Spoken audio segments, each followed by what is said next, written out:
ಆಕಾಶವಾಣಿ ವಾರ್ತೆಗಳು ಓದುತ್ತಿರುವವರು ಚೇತನ್ ಸಿವಿ. ಮುಖ್ಯಾಂಶಗಳು: ಕರ್ನಾಟಕದ ನೂತನ ಮುಖ್ಯಮಂತ್ರಿಯಾಗಿ ಡಿಕೆ ಶಿವಕುಮಾರ್ ಪದಗ್ರಹಣ, ಪ್ರಧಾನಿ ಸೇರಿ ಗಣ್ಯರಿಂದ ಅಭಿನಂದನೆ. 10,000 ಕೋಟಿ ರೂಪಾಯಿಗಳ ಎಟಿಎಫ್ ಬೆಲೆ ಸ್ಥಿರೀಕರಣ ನಿಧಿಗೆ ಕೇಂದ್ರ ಸಚಿವ ಸಂಪುಟ ಅನುಮೋದನೆ. ಭಾರತ ಅಮೆರಿಕ ಮಧ್ಯಂತರ ವ್ಯಾಪಾರ ಒಪ್ಪಂದ ಶೇಕಡಾ 99% ಅಂತಿಮ. ಅಮೆರಿಕ ರಾಯಭಾರಿ ಸೆರ್ಗಿಯೋ ಗೋರ್. ದೆಹಲಿಯ ಹೋಟೆಲ್ನಲ್ಲಿ ಬೆಂಕಿಯ ಅವಘಡ, 17 ವಿದೇಶಿಯರು ಸೇರಿ ಒಟ್ಟು 21 ಮಂದಿ ಸಾವು. ಕುವೈತ್ ಮೇಲೆ ಇರಾನ್ ಡ್ರೋನ್ ದಾಳಿ, ಭಾರತೀಯ ಪ್ರಜೆ ಸಾವು. ವಾರ್ತೆಗಳ ವಿವರ. ಕರ್ನಾಟಕದ ನೂತನ ಮುಖ್ಯಮಂತ್ರಿಯಾಗಿ ಡಿಕೆ ಶಿವಕುಮಾರ್ ಇಂದು ಅಜ್ಜಯ್ಯನ ಹೆಸರಿನಲ್ಲಿ ಪ್ರಮಾಣ ವಚನ ಸ್ವೀಕರಿಸಿದರು. ರಾಜ್ಯಪಾಲ ಥಾವರ್ಚಂದ್ ಗೆಹ್ಲೋಟ್ ಅಧಿಕಾರ ಮತ್ತು ಗೌಪ್ಯತಾ ವಿಧಿಯನ್ನು ಬೋಧಿಸಿದರು. ನೂತನ ಮುಖ್ಯಮಂತ್ರಿಗೆ ಪ್ರಧಾನಿ ನರೇಂದ್ರ ಮೋದಿ ಅಭಿನಂದನೆ ಸಲ್ಲಿಸಿದ್ದಾರೆ. ಕರ್ನಾಟಕ ಸರ್ಕಾರದೊಂದಿಗೆ ಜನರ ಕಲ್ಯಾಣಕ್ಕಾಗಿ ಕೇಂದ್ರ ಸರ್ಕಾರ ನಿಕಟವಾಗಿ ಕಾರ್ಯನಿರ್ವಹಿಸಲಿದೆ ಎಂದು ಪ್ರಧಾನಿ ಹೇಳಿದ್ದಾರೆ. ಇದೇ ವೇಳೆ ಉಪಮುಖ್ಯಮಂತ್ರಿಯಾಗಿ ಡಾ ಜಿ ಪರಮೇಶ್ವರ್ ಹಾಗೂ ಸಂಪುಟ ಸಚಿವರಾಗಿ KH Muniyappa, KJ George, MB Patil, Ramalinga Reddy, Satish Jarkiholi, Krishna Byregowda, Priyank Kharge, UT Khader, Eshwar Khandre, Yathindra Siddaramaiah, Byrathi Suresh, Sharanprakash Patil ಪ್ರತಿಜ್ಞಾ ವಿಧಿ ಸ್ವೀಕರಿಸಿದರು. ಸಮಾರಂಭದಲ್ಲಿ ಹೈಕೋರ್ಟ್ ಮುಖ್ಯ ನ್ಯಾಯಮೂರ್ತಿ ವಿಭು ಬಕ್ರು, ಕಾಂಗ್ರೆಸ್ ಅಧ್ಯಕ್ಷ ಮಲ್ಲಿಕಾರ್ಜುನ ಖರ್ಗೆ, ಕಾಂಗ್ರೆಸ್ ಹಿರಿಯ ನಾಯಕ ರಾಹುಲ್ ಗಾಂಧಿ, ತೆಲಂಗಾಣ ಮುಖ್ಯಮಂತ್ರಿ ರೇವಂತ್ ರೆಡ್ಡಿ, ಕೇರಳ ಮುಖ್ಯಮಂತ್ರಿ ವಿಡಿ ಸತೀಶನ್, ಹಿಮಾಚಲ ಪ್ರದೇಶ ಮುಖ್ಯಮಂತ್ರಿ ಸುಖ್ವಿಂದರ್ ಸಿಂಗ್ ಸುಖು ಸೇರಿದಂತೆ ಹಲವು ಗಣ್ಯರು ಉಪಸ್ಥಿತರಿದ್ದರು. ಭಾರತೀಯ ವಿಮಾನಯಾನ ಸಂಸ್ಥೆಗಳ ದೇಶೀಯ ಮತ್ತು ಅಂತಾರಾಷ್ಟೀಯ ಕಾರ್ಯಾಚರಣೆಗಳಿಗೆ ಬೆಂಬಲ ನೀಡಲು 10,000 ಕೋಟಿ ರೂಪಾಯಿಗಳ ಎಟಿಎಫ್ ಬೆಲೆ ಸ್ಥಿರೀಕರಣ ನಿಧಿಗೆ ಕೇಂದ್ರ ಸಚಿವ ಸಂಪುಟ ಅನುಮೋದನೆ ನೀಡಿದೆ.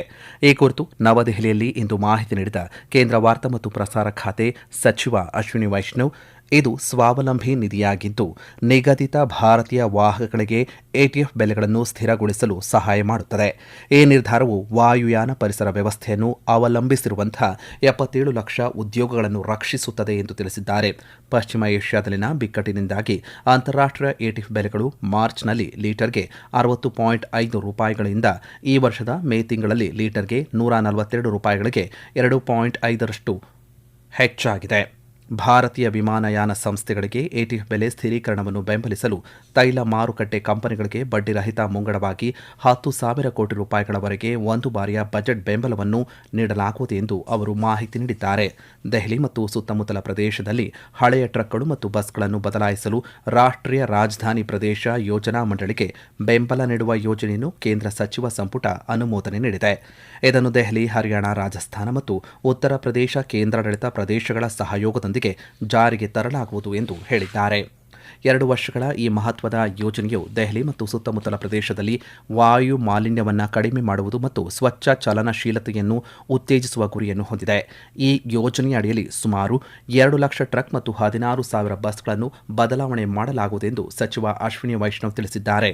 ರಾಮೇಶ್ವರದಿಂದ ಪರದೀಪ್ವರೆಗೆ ಒಟ್ಟು 163 ಕಿಲೋಮೀಟರ್ಗಳಿಗೂ ಹೆಚ್ಚು ಉದ್ದದ ಹೊಸ ಕರಾವಳಿ ಹೆದ್ದಾರಿ ನಿರ್ಮಾಣಕ್ಕೂ ಕೇಂದ್ರ ಸಚಿವ ಸಂಪುಟ ಅನುಮೋದನೆ ನೀಡಿದೆ.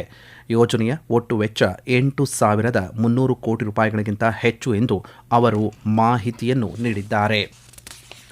ಪ್ರಸ್ತಾವಿತ ಭಾರತ ಅಮೆರಿಕ ಮಧ್ಯಂತರ ವ್ಯಾಪಾರ ಒಪ್ಪಂದವು ಶೇಕಡಾ 99% ಅಂತಿಮಗೊಂಡಿದೆ ಎಂದು ಭಾರತ ಅಮೆರಿಕ ರಾಯಭಾರಿ ಸೆರ್ಗಿಯೋ ಗೋರ್ ತಿಳಿಸಿದ್ದಾರೆ. ಮುಂಬೈನಲ್ಲಿ ಇಂದು ನಡೆದಂಥ ಸಿಟಿ 2026 ಭಾರತ ಸಮ್ಮೇಳನದಲ್ಲಿ ಮಾತನಾಡಿದ ಅವರು, ಮುಂದಿನ ಕೆಲವು ವಾರಗಳಲ್ಲಿ ಒಪ್ಪಂದವನ್ನು ಅಂತಿಮಗೊಳಿಸಬಹುದು ಎಂದು ವಿಶ್ವಾಸ ವ್ಯಕ್ತಪಡಿಸಿದ್ದಾರೆ. ಮುಖ್ಯ ಸಮಾಲೋಚಕ ಬ್ರೆಂಡನ್ ಲಿಂಚ್ ನೇತೃತ್ವದ ಅಮೆರಿಕ ವ್ಯಾಪಾರ ನಿಯೋಗವು ಪ್ರಸ್ತುತ ನವದೆಹಲಿಯಲ್ಲಿ ವಾಣಿಜ್ಯ ಸಚಿವಾಲಯದ ಹೆಚ್ಚುವರಿ ಕಾರ್ಯದರ್ಶಿ ದರ್ಪಣ್ ಜೈನ್ ನೇತೃತ್ವದ ಭಾರತೀಯ ಸಮಾಲೋಚಕರ ಜೊತೆಗೆ 3 ದಿನಗಳ ಮಾತುಕತೆಯನ್ನು ನಡೆಸುತ್ತಿದೆ. ನಾಳೆ ಅವರು ಕೇಂದ್ರ ವಾಣಿಜ್ಯ ಮತ್ತು ಕೈಗಾರಿಕಾ ಸಚಿವ ಪಿಯೂಷ್ ಗೋಯಲ್ ಅವರನ್ನು ಭೇಟಿ ಮಾಡಲಿದ್ದಾರೆ. ಭಾರತ ಅಮೆರಿಕ ಸಂಬಂಧವು ಆಧುನಿಕ ಕಾಲದ ಅತ್ಯಂತ ಪರಿಣಾಮಕಾರಿ ಪಾಲುದಾರಿಕೆ. ಎರಡೂ ದೇಶಗಳ ನಡುವಿನ ಸಹಕಾರವು ಜಾಗತಿಕ ವ್ಯಾಪಾರ, ತಂತ್ರಜ್ಞಾನ, ಪೂರೈಕೆ ಸರಪಳಿ ಮತ್ತು ಭದ್ರತೆಯ ಭವಿಷ್ಯವನ್ನು ರೂಪಿಸಲು ಸಹಾಯ ಮಾಡುತ್ತದೆ. ಪ್ರಸ್ತಾವಿತ ಒಪ್ಪಂದವು ಎರಡೂ ದೇಶಗಳ ವ್ಯವಹಾರಗಳು ಮತ್ತು ಕಾರ್ಮಿಕರಿಗೆ ನೂತನ ಅವಕಾಶಗಳನ್ನು ಸೃಷ್ಟಿಸುತ್ತದೆ. ಅಮೆರಿಕದಲ್ಲಿ ಬಳಸಲಾಗುವ ಶೇಕಡಾ 40ಕ್ಕಿಂತ ಹೆಚ್ಚು ಜೆನೆರಿಕ್ ಔಷಧಗಳು ಭಾರತದಿಂದಲೇ ಬರುತ್ತವೆ ಎಂದು ಸೆರ್ಗಿಯೋ ಗೋರ್ ಹೇಳಿದ್ದಾರೆ.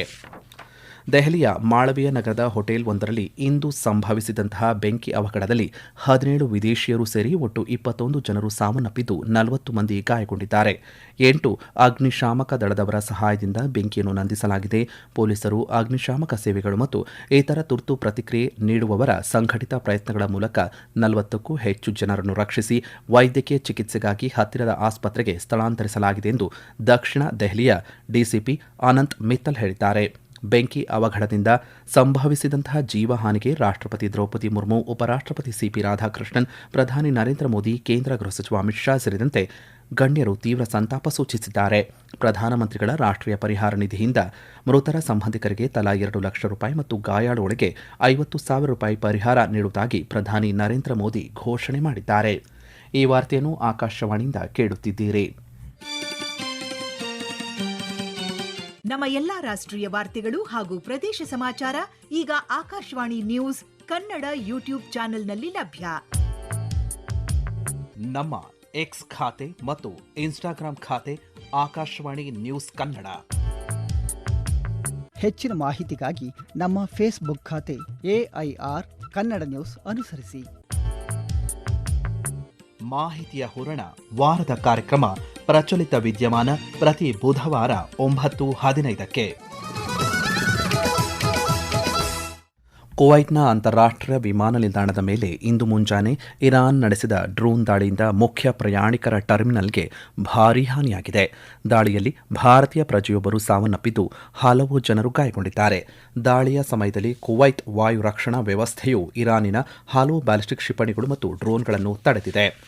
ಚುನಾವಣಾ ಪ್ರಕ್ರಿಯೆಗಳು ಮತ್ತು ಪ್ರಚಾರಗಳಲ್ಲಿ ಮಾಧ್ಯಮಗಳ ಜಾಗತಿಕ ಅತ್ಯುತ್ತಮ ಆಚರಣೆಗಳು ಹಾಗೂ ನಾವೀನ್ಯತೆಗಳ ಕುರಿತು ಚುನಾವಣಾ ಆಯೋಗ ಆಯೋಜನೆ ಮಾಡಿರುವಂತಹ 2 ದಿನಗಳ ಅಂತಾರಾಷ್ಟ್ರೀಯ ಸಮ್ಮೇಳನ ಇಂದು ನವದೆಹಲಿಯಲ್ಲಿ ಆರಂಭವಾಗಿದೆ. ಈ ಸಮ್ಮೇಳನದಲ್ಲಿ ಮಾಧ್ಯಮ ಪ್ರಚಾರದ ಪ್ರಮುಖ ಸವಾಲುಗಳಾದಂಥ ತಪ್ಪು ಮಾಹಿತಿ ಮತ್ತು ಸುಳ್ಳು ಸುದ್ದಿಗಳ ಹರಡುವಿಕೆ, ಕೃತಕ ಬುದ್ಧಿಮತ್ತೆ ಆಧಾರಿತ ಡೀಪ್ ಫೇಕ್ ಮತ್ತು ಸಿಂಥೆಟಿಕ್ ಮೀಡಿಯಾ, ಅಪಾರದರ್ಶಕ ಡಿಜಿಟಲ್ ರಾಜಕೀಯ ಜಾಹೀರಾತುಗಳು ಮತ್ತು ಸಾಮಾಜಿಕ ಜಾಲತಾಣಗಳ ನಿಯಂತ್ರಣದ ಕುರಿತು ಚರ್ಚೆಗಳು ನಡೆಯಲಿದೆ. ಸಮ್ಮೇಳನದಲ್ಲಿ ಜಿಲ್ಲಾ ಚುನಾವಣಾಧಿಕಾರಿಗಳು, ಮತದಾರರ ನೋಂದಣಾಧಿಕಾರಿಗಳು, ವಿಷಯ ತಜ್ಞರು, ಶಿಕ್ಷಣ ತಜ್ಞರು, ಸಂಶೋಧಕರು ಮತ್ತು ಮತದಾರರ ಸಾಕ್ಷರತಾ ಕ್ಲಬ್ ಸದಸ್ಯರೂ ಸೇರಿದಂತೆ 480ಕ್ಕೂ ಹೆಚ್ಚು ಪ್ರತಿನಿಧಿಗಳು ಭಾಗಿಯಾಗಿದ್ದಾರೆ. ಸಮ್ಮೇಳನದಲ್ಲಿ ಮಾತನಾಡಿದ ಮುಖ್ಯ ಚುನಾವಣಾ ಆಯುಕ್ತ ಜ್ಞಾನೇಶ್ ಕುಮಾರ್, ದೇಶದ 100 ಕೋಟಿಗೂ ಅಧಿಕ ಮತದಾರರ ಜೊತೆಗೆ ತಡೆರಹಿತ ಸಂಪರ್ಕವನ್ನು ಖಚಿತಪಡಿಸಿಕೊಳ್ಳಲು ಆಯೋಗವು ಬೂತ್ ಮಟ್ಟದ ಅಧಿಕಾರಿಗಳು ಮತ್ತು ಬೂತ್ ಮಟ್ಟದ ಏಜೆಂಟರು ಸೇರಿದಂತೆ ತಳಮಟ್ಟದ ಕ್ಷೇತ್ರ ಕಾರ್ಯಕರ್ತರಿಗೆ ತರಬೇತಿ ನೀಡುತ್ತಿದೆ ಎಂದು ಹೇಳಿದ್ದಾರೆ. ಭಾರತವು ಸೌರಶಕ್ತಿ ಉತ್ಪಾದನೆಯಲ್ಲಿ ಅಮೆರಿಕವನ್ನು ಹಿಂದಿಕ್ಕಿ ವಿಶ್ವದ 2ನೇ ಅತಿದೊಡ್ಡ ಸೌರಶಕ್ತಿ ಮಾರುಕಟ್ಟೆಯಾಗಿ ಹೊರಹೊಮ್ಮಿದೆ ಎಂದು ಕೇಂದ್ರ ನವೀಕರಿಸಬಹುದಾದಂತಹ ಇಂಧನ ಸಚಿವ ಪ್ರಹ್ಲಾದ್ ಜೋಶಿ ತಿಳಿಸಿದ್ದಾರೆ. ಸಾಮಾಜಿಕ ಜಾಲತಾಣದಲ್ಲಿ ಸಚಿವರು 2025ರ ಅಂಕಿಅಂಶವನ್ನು ನೀಡಿದ್ದು, ಭಾರತ ಕೇವಲ 14 ತಿಂಗಳಲ್ಲಿ ದಾಖಲೆಯ 50 ಗಿಗಾವ್ಯಾಟ್ ಸೌರ ಸಾಮರ್ಥ್ಯವನ್ನು ಒಗ್ಗೂಡಿಸುವ ಮೂಲಕ ಈ ಮಹತ್ವದ ಮೈಲಿಗಲ್ಲನ್ನು ಸಾಧಿಸಿದೆ ಎಂದು ಹೇಳಿದ್ದಾರೆ. ದೇಶದ ಸೌರಶಕ್ತಿ ಬೆಳವಣಿಗೆಯು ಜಾಗತಿಕ ಮಾನದಂಡಗಳನ್ನು ಸ್ಥಾಪಿಸುತ್ತಿದೆ. ಬಲವಾದ ನೀತಿ ಬೆಂಬಲ, ನಾವೀನ್ಯತೆ ಮತ್ತು ವಿಶ್ವ ದರ್ಜೆಯ ಮೂಲಸೌಕರ್ಯದ ಮೂಲಕ ದಾಖಲೆಯ ಪುಟಗಳನ್ನು ಸೇರಿದೆ ಎಂದು ಹೇಳಿದ್ದಾರೆ. ಪ್ರಧಾನಿ ನರೇಂದ್ರ ಮೋದಿಯವರ ನೇತೃತ್ವದಲ್ಲಿ ಭಾರತದ ಶುದ್ಧ ಇಂಧನ ವೇಗವಾಗಿ ವರ್ಧಿಸುತ್ತಿದೆ. ಇದು ಇಂಧನ ಭದ್ರತೆಯನ್ನು ಬಲಪಡಿಸುತ್ತಿದೆ, ಸುಸ್ಥಿರ ಅಭಿವೃದ್ಧಿಯನ್ನು ಮುನ್ನಡೆಸುತ್ತಿದೆ ಮತ್ತು ನವೀಕರಿಸಬಹುದಾದಂತಹ ಇಂಧನದಲ್ಲಿ ಜಾಗತಿಕ ನಾಯಕನಾಗಿ ದೇಶದ ಸ್ಥಾನವನ್ನು ಬಲಪಡಿಸುತ್ತಿದೆ ಎಂದು ಸಚಿವರು ತಿಳಿಸಿದ್ದಾರೆ. ಪ್ರಧಾನಿ ನರೇಂದ್ರ ಮೋದಿಯವರು ನವದೆಹಲಿಯಲ್ಲಿ ಇಂದು ನೇಪಾಳದ ರಾಷ್ಟ್ರೀಯ ಸ್ವತಂತ್ರ ಪಕ್ಷದ ಅಧ್ಯಕ್ಷರಾದಂತಹ ರಬಿ ಲಾಮಿಚಾನೆ ಅವರನ್ನು ಭೇಟಿಯಾದರು. ಭಾರತದ ನೆರೆಹೊರೆ ಮೊದಲು ನೀತಿಯ ಅಡಿಯಲ್ಲಿ ನೇಪಾಳ ಆದ್ಯತೆಯ ಪಾಲುದಾರ ರಾಷ್ಟ್ರವಾಗಿದೆ. ಎರಡೂ ದೇಶಗಳ ನಡುವಿನ ವಿಶೇಷ ಮತ್ತು ಬಹುಮುಖಿ ಸಂಬಂಧವನ್ನು ಹೆಚ್ಚಿನ ಎತ್ತರಕ್ಕೆ ಏರಿಸಲು ಭಾರತ ನೇಪಾಳದ ನೂತನ ಸರ್ಕಾರದೊಂದಿಗೆ ಸಹಕರಿಸಲು ಎದುರು ನೋಡುತ್ತಿದೆ ಎಂದು ಸಾಮಾಜಿಕ ಜಾಲತಾಣದಲ್ಲಿ ಪ್ರಧಾನಿ ನರೇಂದ್ರ ಮೋದಿಯವರು ಹೇಳಿದ್ದಾರೆ. ಕೊನೆಯಲ್ಲಿ ಮತ್ತೊಮ್ಮೆ ಮುಖ್ಯಾಂಶಗಳು. ಕರ್ನಾಟಕದ ನೂತನ ಮುಖ್ಯಮಂತ್ರಿಯಾಗಿ ಡಿಕೆ ಶಿವಕುಮಾರ್ ಪದಗ್ರಹಣ, ಪ್ರಧಾನಿ ಸೇರಿ ಗಣ್ಯರಿಂದ ಅಭಿನಂದನೆ. 10,000 ಕೋಟಿ ರೂಪಾಯಿಗಳ ಎಟಿಎಫ್ ಬೆಲೆ ಸ್ಥಿರೀಕರಣ ನಿಧಿಗೆ ಕೇಂದ್ರ ಸಚಿವ ಸಂಪುಟ ಅನುಮೋದನೆ. ಭಾರತ ಅಮೆರಿಕ ಮಧ್ಯಂತರ ವ್ಯಾಪಾರ ಒಪ್ಪಂದ 99% ಅಂತಿಮ, ಅಮೆರಿಕ ರಾಯಭಾರಿ ಸೆರ್ಗಿಯೋ ಕೋರ್. ದೆಹಲಿಯ ಹೋಟೆಲ್ನಲ್ಲಿ ಬೆಂಕಿ ಅವಘಡ, 17 ವಿದೇಶಿಯರು ಸೇರಿ ಒಟ್ಟು 21 ಮಂದಿ ಸಾವು. ಕುವೈತ್ ಮೇಲೆ ಇರಾನ್ ಡ್ರೋನ್ ದಾಳಿ, ಭಾರತೀಯ ಪ್ರಜೆ ಸಾವು. ಇಲ್ಲಿಗೆ ವಾರ್ತಾ ಪ್ರಸಾರ ಮುಕ್ತಾಯವಾಯಿತು. ನಮ್ಮ ಮುಂದಿನ ವಾರ್ತಾ ಪ್ರಸಾರ ನಾಳೆ ಬೆಳಗ್ಗೆ 7:05 ನಿಮಿಷಕ್ಕೆ.